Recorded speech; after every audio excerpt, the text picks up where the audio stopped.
no expectation that you, again, a doctor's office for 15 minutes is necessarily going to define what your child's future is. Because at the end of the day, you know your child best, and you can help them pursue their goals and dreams every single day.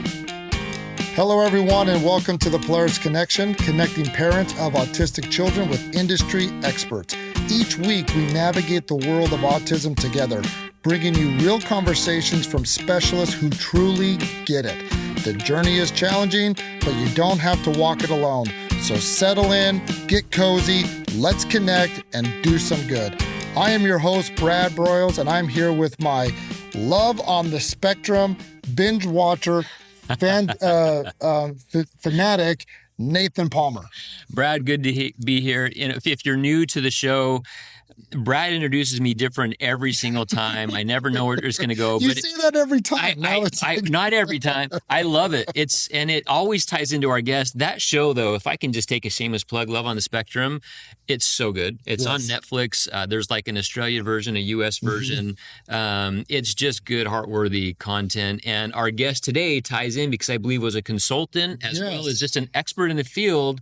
And Brad, I can't wait for you to tell me why. Well, I was almost going to let you tell them why. But yeah, today we have a wonderful guest, Kerry Magro, all the way from Vermont and New Jersey. From New Jersey to bring his wonderful expertise. Kerry, thank you so much for being here. Welcome to the Polaris Connection. Thanks for having me, guys. Yeah, so Kerry, you are a professional public speaker. Tell us a little bit about your background and how you got into this Love on the Spectrum US, and tell us a little bit about yourself. Yeah, absolutely. So I have a personal passion behind this cause. I was diagnosed with PDD-NOS, a form of autism, when I was about 4 years old. And I was actually non-speaking until 2.5 and didn't start speaking complete sentences until I was about 7. So dealt with a wide range of communication challenges, sensory challenges growing up. And in my career, two of the saving graces have been finding what my key interests were and really just sticking to them because I loved music and I loved sports. And that led to me gaining a degree in sport management. I got really cool opportunities out of college to work with CBS Sports and get to work on the Super Bowl, March Madness tournament. But I decided to change career paths because I realized that a lot of people in the disability community were really struggling, especially when it came to the transition to adulthood.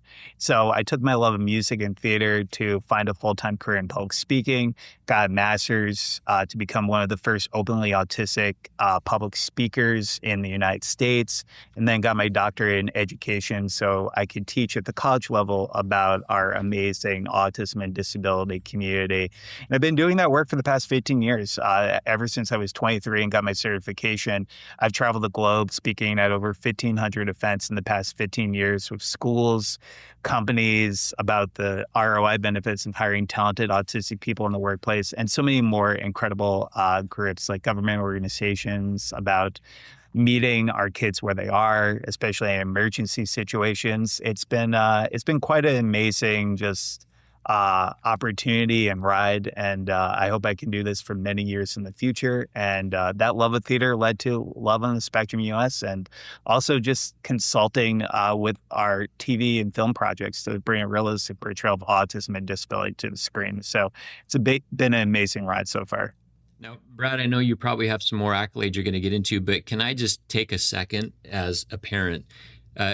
Kerry, you went through that really fast. Yes, you did. And there's one thing I just want to hone in on. Did I hear you right that you were nonverbal until 2.5 and we're not speaking complete sentences until 7? And, yes. And you are now not just a speaker advocate, but a public speaker, right? And a proficient one at that. Okay, so if we stopped the podcast and just mic dropped right there, I love the message that there's always hope. There's always reason to hope for a better future, because so often as parents, we look at these milestones, and one of the tenets of autism are non-typical milestones, right? We're meeting them at different rates or in different ways. And the question that we struggle with as parents always is, who's my child going to grow up to be? what limitations are they going to have? And is what I'm seeing today predictive of what I'm going to see in the future? And if you just provided me one thing, it is turning expectations on their head, because that growth trajectory is not something that I think at 7 a parent would have said, yeah, this kid is going to be a public speaker. So thank you for just showing us what can be possible and giving us reason to hopefully expect more. Well, thank you for that. And I mean, it is such a wide spectrum, but I say this all the time. You know your child best. You're your child's greatest advocate. Always continue to nurture their strengths and just try to provide reliable resources across the lifespan, because there are some people with high support needs who are going to have everyday struggles, but providing them with the best quality of life, whatever that looks like for them, is ultimately the goal that I think we should pursue for everyone in our community. Some people will be like myself. Some will also need 24/7 care, but really just meeting our kids where they are and knowing that no expectation that you, again, a doctor's office for 15 minutes is necessarily going to define what your child's future is, because at the end of the day, you know your child best, and you can help them pursue their goals and dreams every single day. Yeah.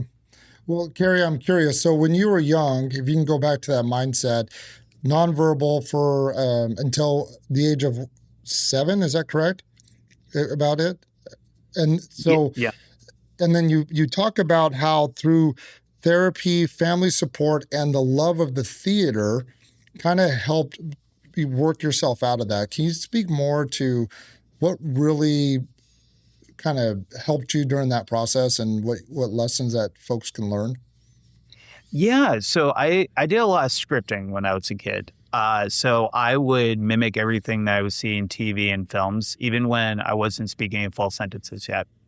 So I had this uncanny ability to be able to like memorize everything that I would see on the screen, especially towards like Disney movies and other types of movies when I was growing up.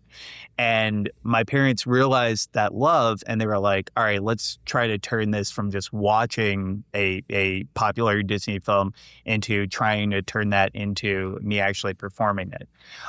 With an individual who had like challenges with like limited pretend play, who still wasn't speaking yet, and was having those other challenges with things like mind blindness, not understanding others' perspectives. My parents got me into a special needs theater camp when I was 5, and it made a world of difference. I was performing like the Circle of Life from Lion King as like my first like time ever being on stage, and honestly, like, for a kid who also had a lot of sensory challenges growing up, even though there was something very annoying about loud noises, there was always something soothing about music. So, and I did that for almost 13 years, just from that 5-year-old kid to aging out of high school.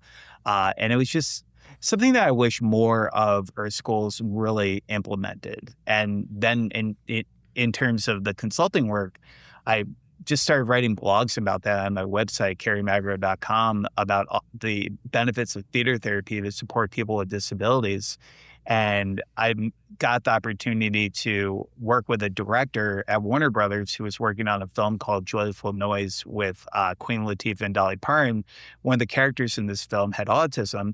He had done a Google search and typed in autism in theater, and my name popped up, and he asked me to consult on the film. And that, ironically enough, as I was just starting off my speaking career, led to a role in the entertainment world to bring realistic portrayals of autism and disability to the screen. So that's kind of how it all came about. So I'm curious. So when you do your consulting work and you're trying to bring autism to the screen, what are some misunderstandings that you try to help the directors, cast members understand about these characters? Well, I think the biggest thing is it is such a wide spectrum. I feel like we still get pigeonholed into the whole autism savant misconception. We see movies like Rain Man, we see TV shows like The Good Doctor, which just have these people as quirky savants, and that is not necessarily the case for everyone. I see a lot of people who like send me scripts for movies who are just trying to put a person with autism as that savant genius type. And it really does a disservice to the rest of the community. So what I try to do most importantly is to give them not only my first person perspective of someone who grew up with autism, but also helping them realize the spectrum. And there's no one size fits all when it comes to that community. So over time, I've done that with script reviews, like Joyful Noise, then also being able to give autism education trainings to the cast and crew of many projects to make sure that they realize that autism is such a wide spectrum. So breaking down those barriers and misconceptions to make sure that when our families are watching these TV shows, these films, that they're actually seeing their kids being represented. That's really cool. And you're right. It is a broad spectrum, and it's grown significantly. There's the adage, if you've met one kid on the spectrum, you've met one kid on the spectrum.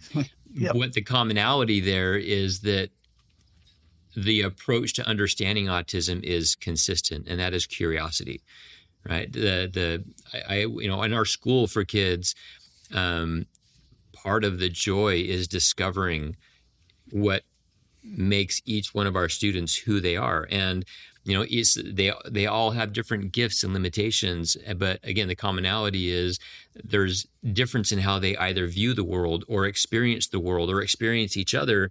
And that's the only consistent thing, is that I have to always approach it with, I'm curious about you and I want to discover you. And that's a process that starts over and over and over again. Just as much as Rain Man was, an approach to look at autism. It's funny, I joke that Napoleon Dynamite, is another classic form of another form of autism, and it's back then it was just slapstick humor about that kid in high school that nobody understood. And today I watch and I go, okay, well, there's a good portion of our population that was just misunderstood. And so as a society, I love we're growing. That show, Love on the Spectrum, touches close to my heart, because as a parent, I worry, who's my kid going to connect with, and what's that going to look like? And I love how good of a job they do in showing the breadth of that spectrum, and the levels of connection that can be possible even with some that are socially distant otherwise. And it's just, it opens up Pandora's box to the world of showing the diversity that's there and the beauty really that lies at the heart of autism. So thank you for your work in that. Yep. Thank you. And I was going to add to that, like, what makes it so popular that you've done to the show, or that you've worked with on the show Love on the Spectrum with US? Yeah. So, I got the opportunity to join it when it really was just kicking off in the US, because like you guys mentioned, there was the Australia version, and I had wrote a book about autism and dating.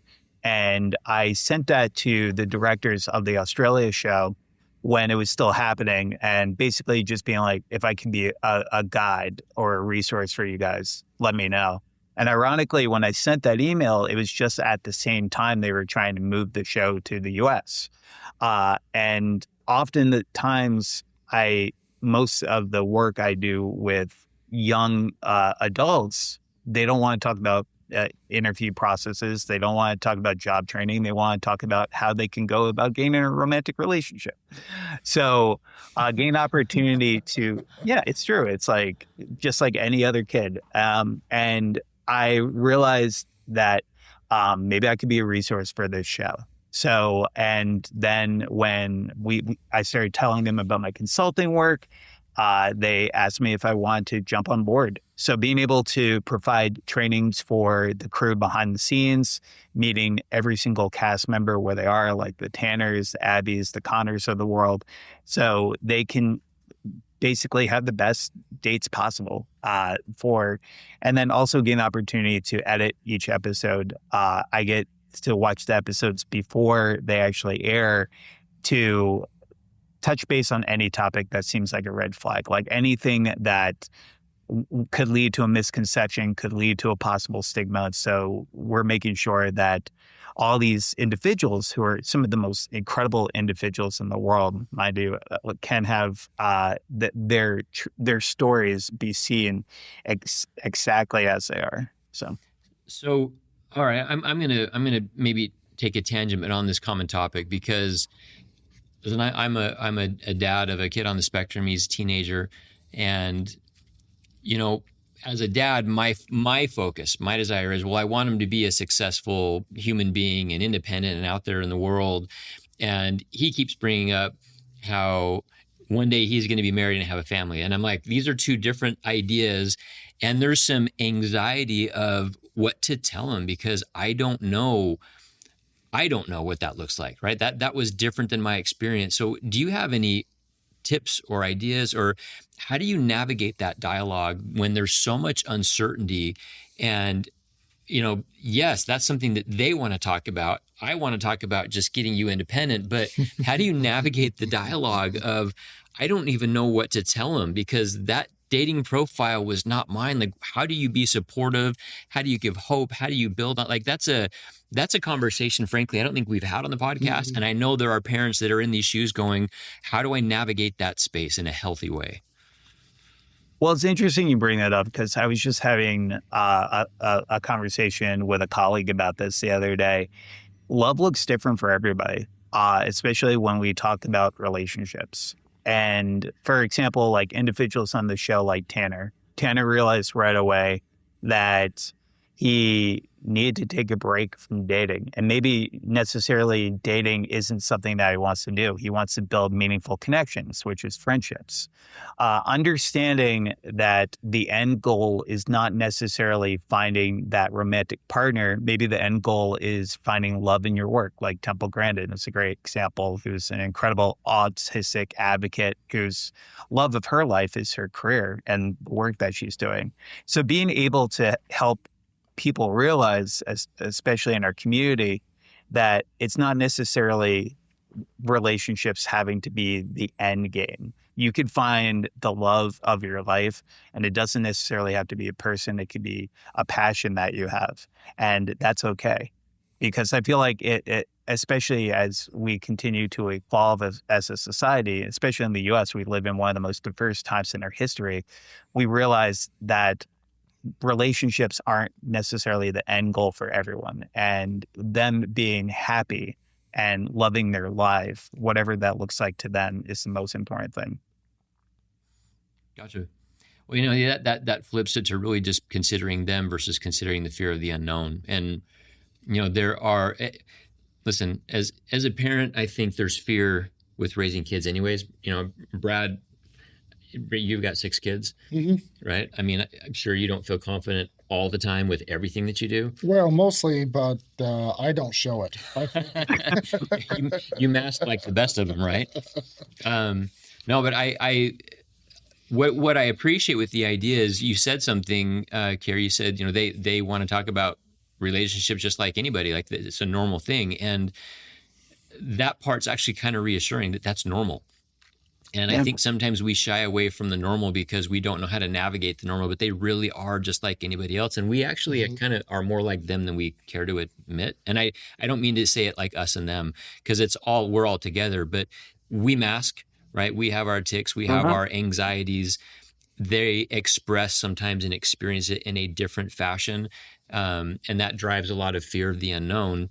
But hearing your background and seeing shows like Love on the Spectrum, right, it takes some of that fear and switches it to hope. And so I think I still am not going to know how to navigate that dialogue with my boy, but if I can bring hope to the conversation, maybe that's enough. Right. Yeah. Yeah.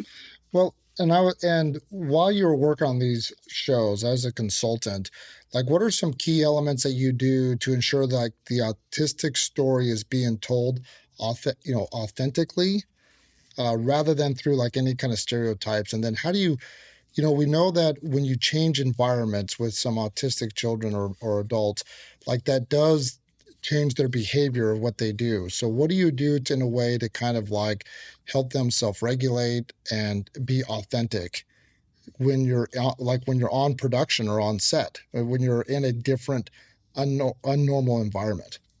Sure. Yeah. So, I mean, one of the biggest things that I always recommend for every show I work on, whether it's something that's fictional or non-fictional, because everything you see on Love on the Spectrum US is all of them being real. It's their real life stories happening in real time. Is providing sensory checklists. I believe that feedback is so crucially important.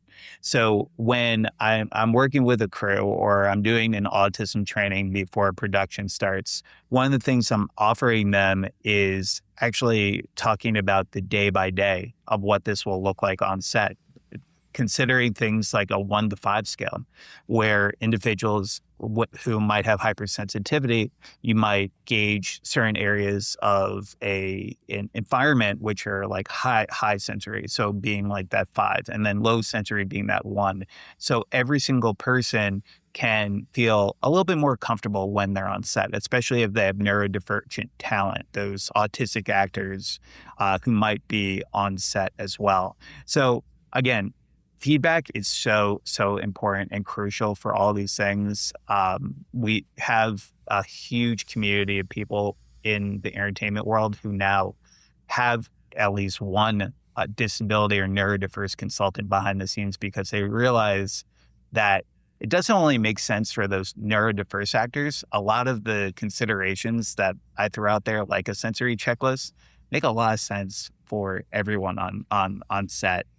Quiet rooms, being able to also provide written instructions versus verbal feedback. So, and this is the same stuff that I talk to companies about, being able to provide written feedback versus something verbally that can go over someone's head.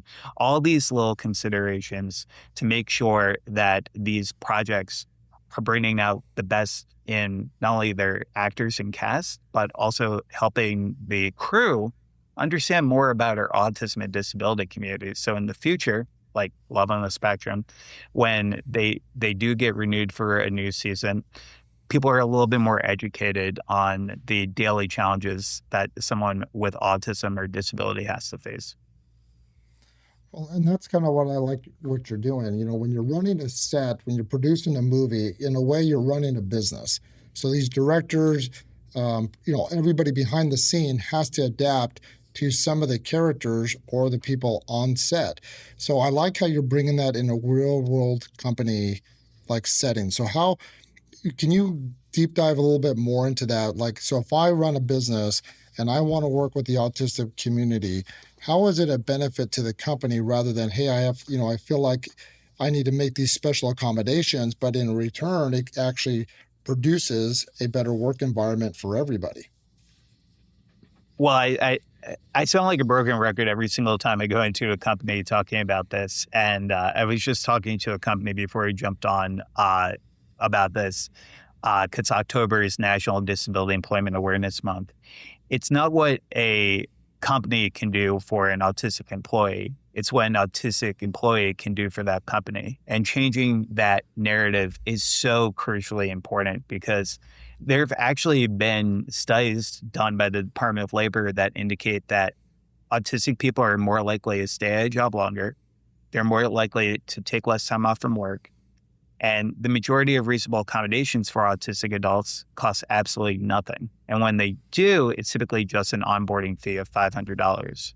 So whenever I'm going into a workplace to give a lunch and learn or a professional development session for the company, I'm trying to encourage them to understand that those with autism and disabilities make up the most untapped talent pool for our companies to consider, and being able to open their mindset, especially in a world where sometimes those who are different are not necessarily celebrated for their differences. I think it's really important that we're continuing that education.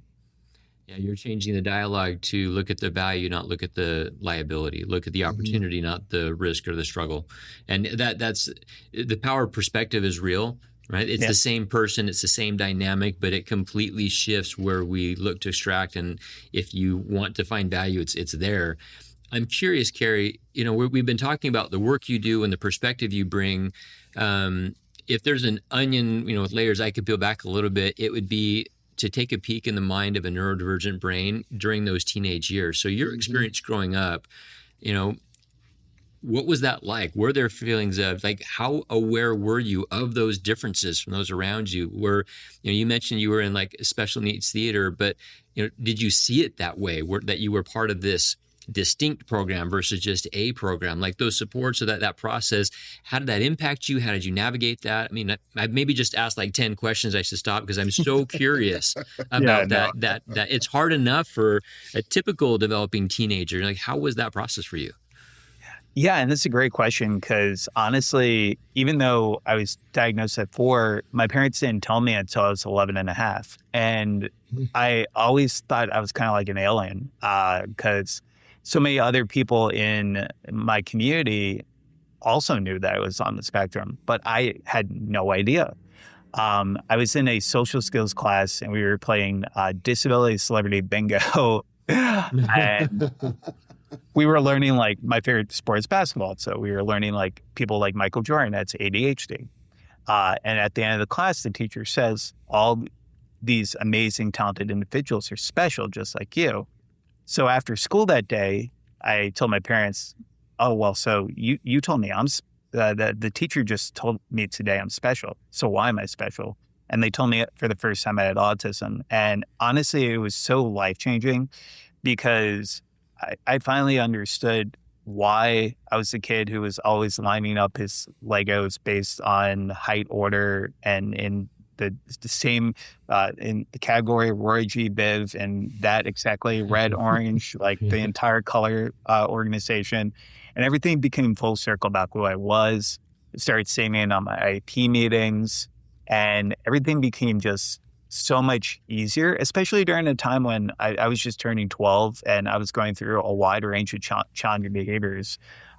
Puberty was something that I was not ready for by any means of the conversation, especially with someone with sensory challenges. But that's why I always encourage our families to know whether I'm speaking at high school as part of a student assembly or staff development, or I'm speaking to grammar school students, being able to understand the importance of understanding who you are, having self-awareness about what makes you special and what sometimes challenges you have, and self-advocating for yourself are really crucial to your ultimate success one day. Gotcha. It's funny, as a parent, I always wonder how aware is my child. It sounds like you always knew there were distinctions, but having something to benchmark that against, right, made sense out of what was otherwise just confused. Yeah, okay, got it. That I love the power of awareness because you wonder sometimes as a parent, is that putting my child at more to disadvantage by explaining this, or is it empowering? And it sounds like for you, it kind of plugged those holes and connected the gaps and allowed you to be more of a whole person.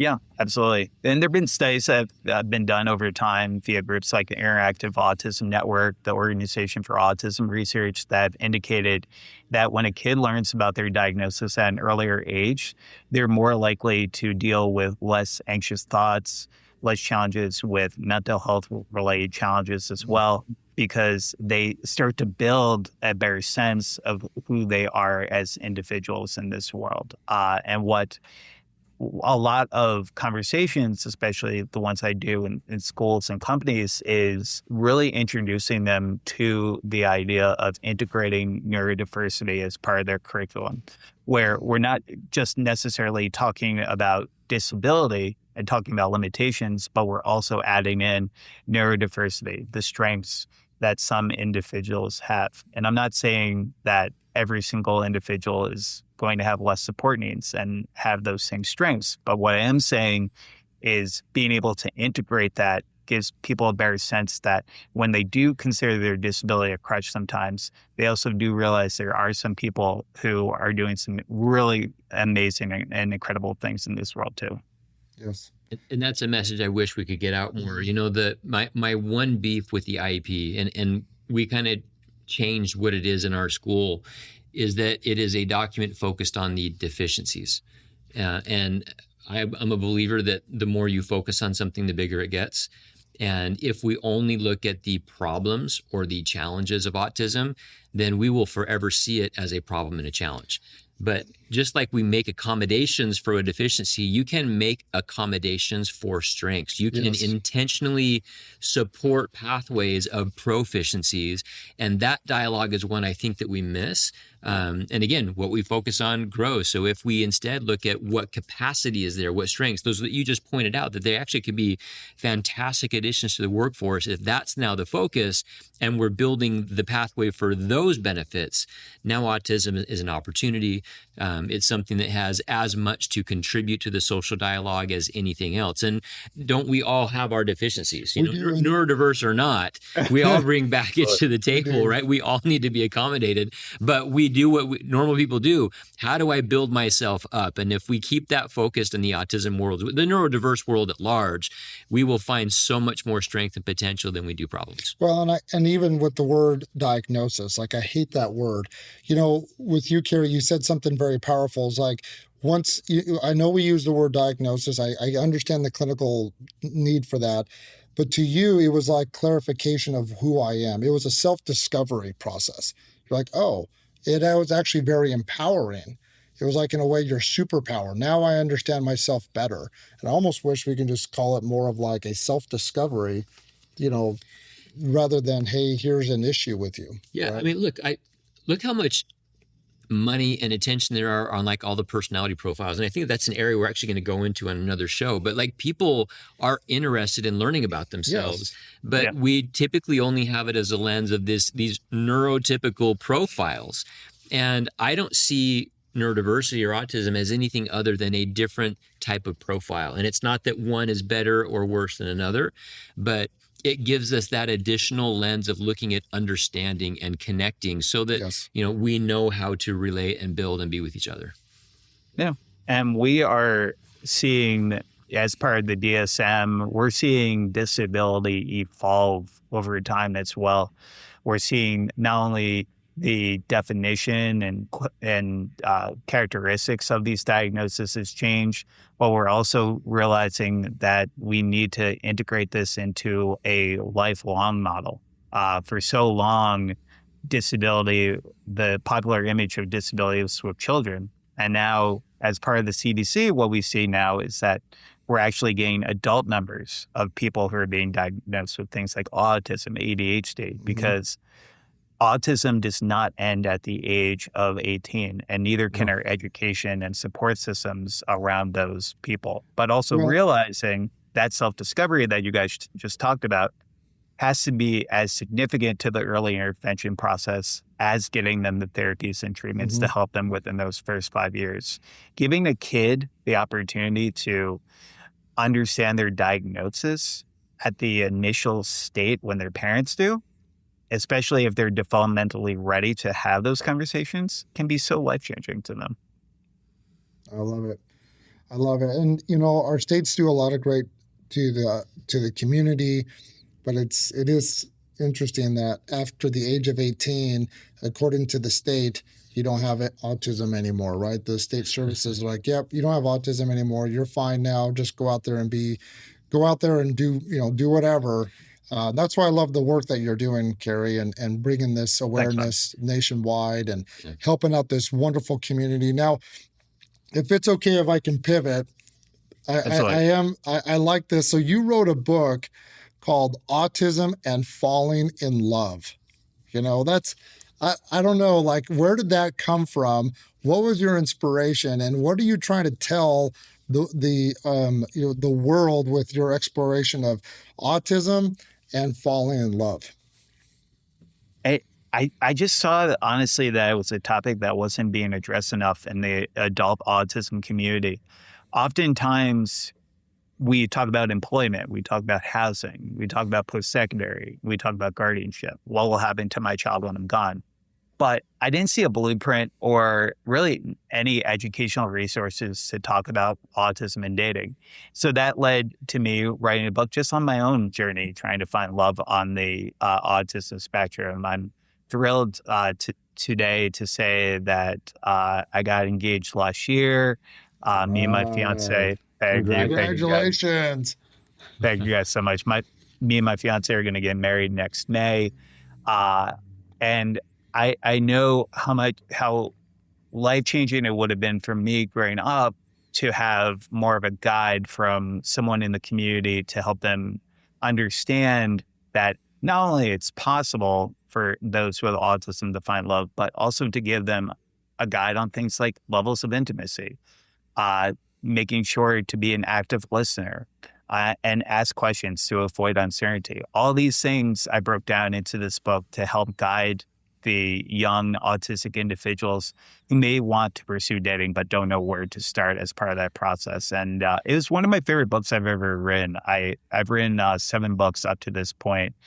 Me and my fiance are actually we have a coloring book coming out in the fall called "Autistic People Make Great Friends Too," a coloring book about kindness. I love how it's a coloring book. yeah, just to educate those young individuals, those individuals who might not even have started pre-K yet, a little bit about autism to meet them where they are. So, but that book in particular will always have a special place in my heart. Well, you're shining a light on what I'd say is a gap, and it's not an intentional one. I think it's a byproduct of how we've approached autism, which is we take such a large emphasis on early intervention, right? It's almost anxiety inducing because it's like this race. I've got to get all this stuff in before they grow up. I got to get this done before they become an adult. And then they become an adult and we're like, okay, now what? I ran out of runway, and are we just left with what we are? Did the clock stop? And I'm asking myself now all these questions. And listen, if there's anybody listening out there that has resources to do this, like, I would love for you to please follow up on this call to action. Relationships are hard enough. There is a whole business out there for building relationships and relationship therapy and marriage counseling because they're already hard. Taking two people that are different and combining them together is hard enough. And neurodivergent support for relationship counseling and that dynamic is a need, and it will continue to be one. And, I'm just thinking, do I even know where to go for that? And I don't, because all the tools and all the books, right? All the content is, success for relationships, but in a neurotypical world. And with common relationship issues, we already know are there without that layer of neurodiversity. And I love that you're delving into that space. I love that you're shining a light on it and making it a topic that's okay to talk about. And hopefully by shining the light, people will race to fill the void, and we'll see some of these resources get developed that help this community. And because we had a guest on that wrote that book, Uniquely Human, and his whole premise was, that we're all human together, that autism may express in different ways, but at the core, everything being expressed is a completely natural and normal human response. We all wave our hands up at a sports game when we get excited. Well, they just get excited in a different way, and it might happen in other aspects than at a sports game. And that's what makes it weird, but not that the response itself is not typical. They may mask differently, but to Brad's point, we mask as guys all the time, right? And for the same reason. So I love this. I love this call to action, I hope, of let's give them, they need all the same resources that we do, just with more understanding that there are layers in place that might change how we go about supporting. Yeah, I agree 1,000% with that. And that's why I'm just blessed with shows like Love on the Spectrum. I actually know Barry, who you mentioned, Uniquely Human, is a phenomenal human being, along with a bestseller for that book. Oh my God, great guy. Big shout out to Barry. Yeah, big shout out to Barry. I couldn't remember his last name. I believe it's Prezant, and I think it's just I didn't want to get it wrong because I respect him too much. But no, he's fantastic, and that perspective is one I think that needs to be shared. It's not so different. We just experience it different. 1,000%. So, for our parents out there, how is the best way they can support or work with their kid when they're trying to find these romantic relationships, dating? How's the best way that our parents can help support them?